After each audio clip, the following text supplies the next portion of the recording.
Ayan nga, ito na nga po yung ating pong Tagaytay experience po. Makikita nyo po napakaganda ng view habang papunta po kami dun sa location po ng venue ng wedding ni Edeline. Ito na nga po at dumating na nga po kami. Ayan po yung view natin sa labas. Napakaganda po ng view at ito po yung loob ng ating pong villa. Ayan po yung ating mga pinsan, sila Dream at ang aming pamangkin na si Daniel. At ito po yung ating accommodation at ang kanyang loob, napakaganda po at napakalinis din. Ayan po, of course ang aking pinsan na si Dylan kasama rin namin at lumabas nga po kami para kumain. Dito po kami napunta sa restaurant na ito na Leslie, I think kung di ako nagkakamali, at mayroon din po dito napakagandang view. Ayan po, makikita natin yung view dito pag dumire-diretso po tayo papunta dyan sa location na yan or dyan sa area na yan. At talaga pong breathtaking po ang andito ang view. Ayan po, makikita ninyo, wow, talagang papaw ka talaga sa ganda. At ito po ang aking mga kasama, aking mga pinsan.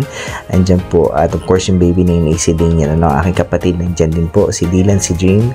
Of course, andyan din si DC at si Jessa. Ayan po, ito po yung view niya, napakaganda, diba? Ayan po, picture po sila. At ito po yung pinaka-overview ng ating pong restaurant na kinainan.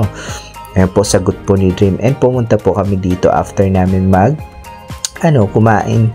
Nag-coffee po kami. At ito nga po ang Bag of Beans. Isa sa pinakamagandang coffee shop dito sa Tagaytay. Ayan po, nag-picture muna tayo bago tayo mag-order.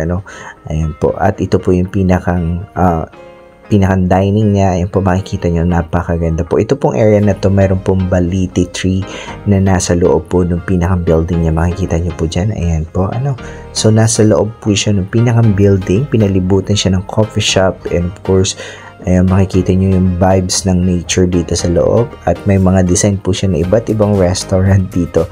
Ito po ay mga decoration lang po nila, pero napakaganda po, super cool talaga. At ito po yung aking order, New York cheesecake. Ayan po yung aking order, and cappuccino. Ayan po, so umuwi na nga po ulit tayo sa bahay at gabi na po tayo nakauwi. Ayan po, and the next day, ayan, magi-start na po yung wedding ng ating pong pinsan na si Edeline. Ayan po yung wedding niya. And of course, ayan po yung ating pong pastor. Ayan. At dito rin po yung ating mga groomsmen. Yan po yung kanyang kapatid at ang kanyang best friend, James. Ayan. Cross and the altar on which the supreme. Habang nakikinig sa ating pastor, ayan po, tumahimik po ang lahat. At as Jesus loved His church by laying down His life.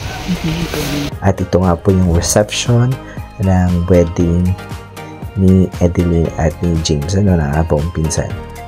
Napakaganda po, napakagaling nila mag-decor, as in talagang super nasatisfy po ako at napakaganda po ng kanila pong wedding reception. At the next day, ito nga po, magsiswimming na tayo. Ayan po yung aking mga pinsan nagsiswimming. Nag-extend po kami yata dito ng 3 days.